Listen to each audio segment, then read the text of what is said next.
Vincent, on a discuté un petit peu avec les supporters pendant l'entraînement. Certains disaient qu'on manquait de réalisme devant le but et parfois aussi de cohésion derrière.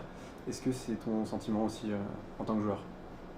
Euh, Pas forcément derrière.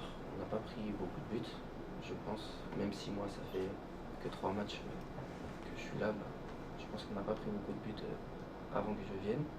Là, on en a pris un peu plus, mais en tant que cohésion de groupe, on a une bonne cohésion et on a des bonnes relations hors foot. Donc, je pense pas que c'est un terme de cohésion. De certaines discussions que j'ai pu avoir avec certains supporters, visiblement quand on vient à l'entraînement, l'ambiance entre vous semble bonne. Alors, qu'est-ce qui bloque en fait pour que ça se concrétise sur le terrain?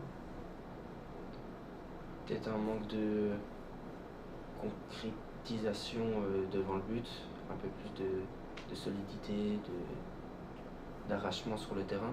Mais ça, je pense, on le montre chaque jour à l'entraînement et ça va le faire. Toi, tu t'y sens comment dans ce groupe, sachant que tu es arrivé très récemment? Très bien, ils m'ont très bien accueilli, tout le monde, dès le début, comme si j'étais directement dans la famille, parce qu'on est une famille. On a vu le coach très en colère, c'est peut-être le terme, après le match la semaine dernière, qui contenait même sa colère. Comment ça s'est passé, vous, dans les vestiaires? On imagine qu'il y a eu quand même un discours assez dur sur la performance de vendredi dernier. Ouais, on était tous pas contents de pas gagner, parce qu'on est tous des compétiteurs. Donc oui, on a eu... Est-ce que le coach a tapé un peu du poing sur la table? Qu'est-ce qu'il s'est dit, notamment juste après le match, et puis là cette semaine, est-ce qu'il a recadré peut-être certains...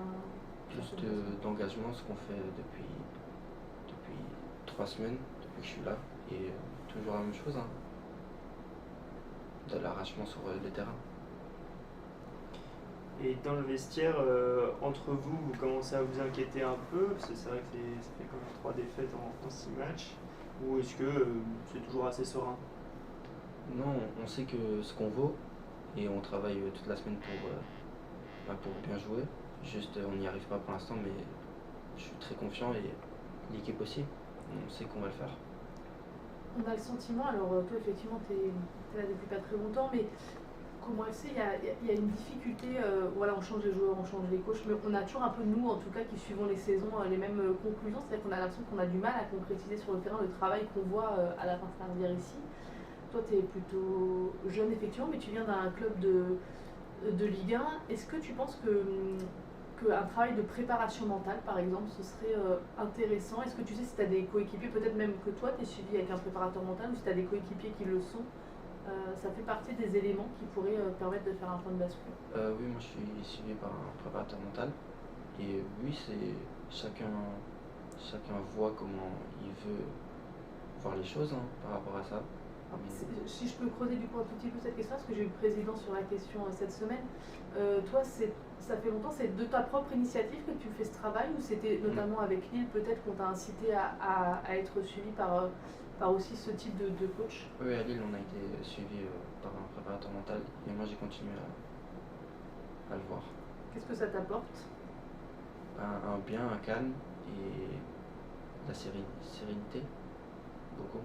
Et aussi ne pas avoir de l'agacement pour un rien et pour regarder plus loin que la chose qui arrive. Ça peut aider sur les performances pour débloquer peut-être des éléments. T'as l'impression que c'est vraiment, j'ai envie de dire, complémentaire au travail de terrain, au travail athlétique, etc., de pouvoir travailler aussi cette... Ça peut, mais chacun voit les choses comme... C'est très personnel quoi, voilà. comme progression. C'est très personnel. Est-ce que tu sais si d'autres sont suivis? Je suis désolée, je continue juste cette thématique après. Non, pas de soucis, pas de soucis. Est-ce que tu sais si d'autres joueurs que toi? Non, vous n'en n'en parlez pas entre vous? Non, on n'a pas parlé de ça. À quel type de match on peut s'attendre contre Queville, qui est un adversaire direct en tout cas au classement? Est-ce que c'est le genre de match qui peut permettre de lancer vraiment une dynamique pour se détacher un peu du groupe à l'arrière du classement? Oui, chaque match peut lancer une dynamique de victoire. C'est juste, faut qu'on gagne la première et je pense que ça va s'enchaîner. Et en cas de défaite, ça sera la 3e d'affilée? Je pense pas qu'il y aura de défaite. Toi, tu viens de Lille, comme Hugo Ragoubert la saison passée. Est-ce que vous en avez parlé avant que tu signes ce prêt avec le Mans FC? Tu en as parlé un petit peu avec lui Pas forcément, mais on a beaucoup parlé. Il m'a dit que du bien de ce club et des personnes qui y étaient. Est-ce que tu peux nous rappeler un peu, toi, l'objectif? Donc, en prêt, j'imagine bien que c'est d'avoir du temps de jeu, d'en retrouver ici.